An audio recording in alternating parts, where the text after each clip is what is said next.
السلام علیکم۔ لوگوں کے دکھ اور تکلیف کو دیکھ کر ہمارا ریئیکشن کیا ہونا چاہیے، ہمیں کیا کرنا چاہیے؟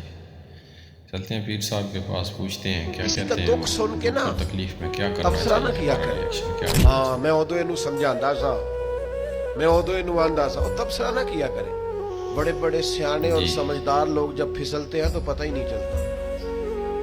جب تقدیر کا لکھا غالب آتا ہے تو لوگوں کو سمجھ نہیں آتی، کوئی پتہ چلتا ہے حالات کب بگڑ جاتے ہیں۔ بجائے اس کے کہ لوگوں کے آنسو پوچھے جائیں لوگ تبصرہ کرتے ہیں، بجائے ایسے کہ غربت میں پریشانی میں ساتھ کھڑا ہوا جائے لوگ تنقید کرتے ہیں، بجائے اس کے کہ اشک شوئی کی جائے، دکھوں کا مداوع کیا جائے، لوگ تبصرے کر رہے ہوتے ہیں، تکالیف دے رہے ہوتے ہیں، آزمائشوں میں ڈال رہے ہوتے ہیں، طرح طرح کی باتیں سنا رہے ہوتے ہیں۔ خدا را یہ نہ کریں، پیار کریں، محبت کریں، کسی کا دکھ بانٹیں۔ سب پہ اپنا فضل کئی دفعہ نا ہمارے کہہ دینے سے کسی کا مسئلہ حل ہو جاتا ہے، دو جملے بول دینے سے کسی کا مسئلہ، اللہ کریم فضل، لیکن ہم نے بھی ایک پکا جملہ پکڑا ہوا ہے کہ سانو کی لگے، میرا کی فائدہ، میں کیوں کراں۔ او بھائی میرے ابا جی کہا کرتے تھے کبھی کبھی نا پڑوسیوں کے گھر کی آگ اس لیے بھی بجھا دینی چاہیے کہ وہاں نہ بجھی تو کہیں ہمارے گھر بھی نہ آ جائے۔